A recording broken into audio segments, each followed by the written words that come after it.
पाकिस्तान के पूर्व क्रिकेटर यूनुस खान ने जिस तरह का बयान दिया है पूरी पाकिस्तानी टीम को लेकर, वो बहुत बड़ा बयान है और पाकिस्तान को उस चीज़ से सीखना चाहिए, क्योंकि इतने बड़े महान खिलाड़ी और इतना बड़े महान बल्लेबाज जब ये बात कह रहे हैं कि किस तरह से बाबर आजम को अपनी कैप्टनसी का मोह छोड़कर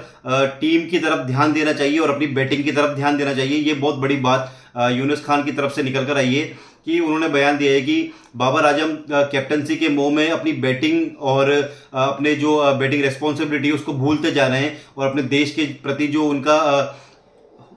जज्बा है उसको भूलते जा रहे हैं और जो उनका देश के प्रति खेल दिखाना चाहिए वो खेल नहीं दिखा रहे हैं। क्योंकि बाबर आजम को उन्होंने कहा कि विराट कोहली से सीखना चाहिए कि विराट कोहली ने जब अपनी कैप्टनसी का मोह छोड़ा उसके बाद भी विराट कोहली जिस तरह से अपनी बैटिंग के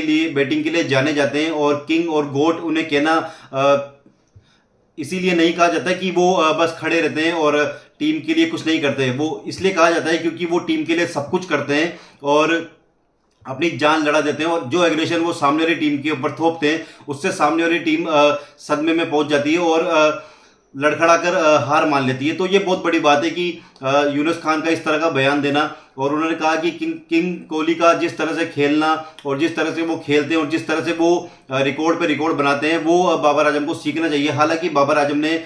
युवा करियर में काफ़ी अच्छी शुरुआत की थी और काफ़ी मुकाम हासिल किए, लेकिन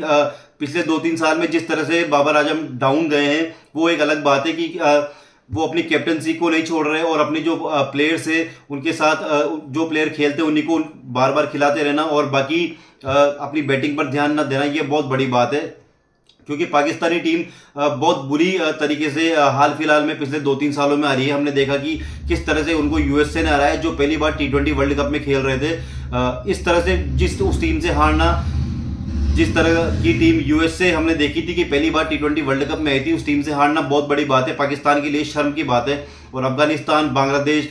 श्रीलंका, इनको तो हमने देखा ही है कि वो पाकिस्तान को हराते हुए आए हैं और अब खैर ये तो काफ़ी बड़ी बड़ी टीम हो चुकी है, लेकिन यूएसए से भी हार जाना और ना पिछले कई सालों से एशिया कप में परफॉर्मेंस देना, ना T20 वर्ल्ड कप में परफॉर्मेंस देना और ना ही कहीं और परफॉर्मेंस देना, ना टेस्ट में परफॉर्मेंस देना और पिछली 15 या 16 इनिंग में एक भी 50 ना होना, ये बहुत बड़ी बात है बाबर आजम के लिए। क्योंकि कोहली इस तरह के खिलाड़ी नहीं है। कोहली को अगर इतनी इनिंग्स खेलने को मिलती है तो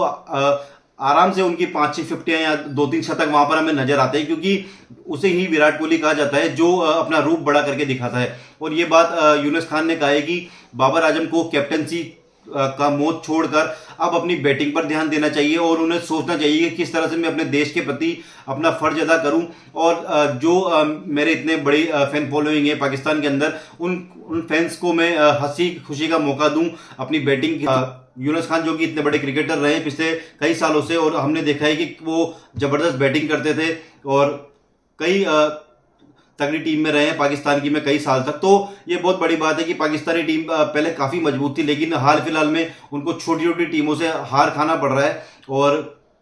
बाबर आजम जिस तरह से विराट कोहली की नकल करते हैं, उनका एग्रेशन निकालते हैं, तो ये सब बेकार की बातें हैं। उनको ये सब छोड़कर अपनी बैटिंग पर ध्यान देना चाहिए और अपनी स्किल्स पर ध्यान देना चाहिए कि किस तरह से वो अपनी टीम को ऊपर ले जाएं और अपने देश के लिए कुछ करें और अपनी जो बैटिंग है उसको बढ़ाएं। क्योंकि बाबर आजम से उनकी पूरी टीम सीखती है और उनकी बैटिंग की जो पूरे बैटिंग के जो पाकिस्तानी फैंस और पाकिस्तानी मीडिया दीवानी है उनको सोचना पड़ेगा कि किस तरह से बाबर आजम को हम किंग कहते हैं और उन्हें किंग की पदवी बरकरार रखने के लिए उस तरह का खेल भी दिखाना होगा। तो ये बहुत बड़ी बात है कि इस तरह के बड़े क्रिकेटर के मुंह से इतने बड़े बयान का निकलना और बाबर आजम को खुद को सोचना होगा कि मैं जिस तरह की हाल फिलहाल में परफॉर्मेंस दे रहा हूँ वो कितनी शर्मसार है। वो बांग्लादेश से घर में टेस्ट सीरीज हार गए, जो बांग्लादेश ने काम कभी नहीं किया था वो बांग्लादेश अभी हाल फिलहाल में करके गया है। तो ये बहुत बड़ी बात है और छोटी छोटी टीमों से कब तक वो हारते रहेंगे, क्योंकि कहा जाता है कि बांग्लादेश में नंबर 1 बॉलिंग अटैक है और बैटिंग भी उनकी काफ़ी अच्छी है। तो इस तरह का नंबर 1 बॉलिंग अटैक हमने नहीं देखा है कि शाहीन शाह अफरीदी भी ना उनकी फॉर्म है, ना वो उनकी गति इतनी निकल रही है कि वो सामने वाले बैट्समैन को परेशान करे। हाल फिलहाल में जब शुरुआत में जब आए थे तो कहा जाता था कि शाहीन शाह अफरीदी की बॉलिंग खेलना आसान नहीं है, लेकिन बाद में एशिया कप में भारत ने बताया कि किस तरह से उनको खेला जाता है और किस तरह से उनको पीटा जाता है, ये भारत ने बताया। और इसी तरह नसीम शाह को भी सोचना पड़ेगा कि किस तरह से वो अपनी बॉलिंग का कमबैक करते हैं और किस तरह से टीम के साथ एकजुट होकर टीम को लेके चलते हैं, और पूरे पाकिस्तानी सेलेक्टर और मैनेजमेंट को ये बात सोचनी पड़ेगी, क्योंकि पाकिस्तान धीरे धीरे नीचे जाती जा रही है, और अगर उन्हें उठना है तो उन्हें अच्छा क्रिकेट दिखाना होगा, वरना छोटी टीमें उनसे आगे निकलकर बड़ा मुकाम हासिल करने में टाइम नहीं लगेगा उनको। तो ये बहुत बड़ी बात है, और बाबर आजम को इससे सीखना होगा, बाबर आजम को विराट कोहली से सीखना होगा कि किस तरह से बल्लेबाजी की जाती है और किस तरह से अपना रुतबा कायम किया जाता है। तो आप हमारे चैनल पे कमेंट करके बताइए कि कौन बड़ा बैट्समैन है, और किस तरह से बाबर आजम को किंग कोहली से सीखना चाहिए कि बैटिंग स्किल्स और बैटिंग को अपना किस तरह से हाई करना चाहिए। और आप हमें कमेंट करके बताएं, और हमारे चैनल को सब्सक्राइब करें, लाइक करें। Thank you so much.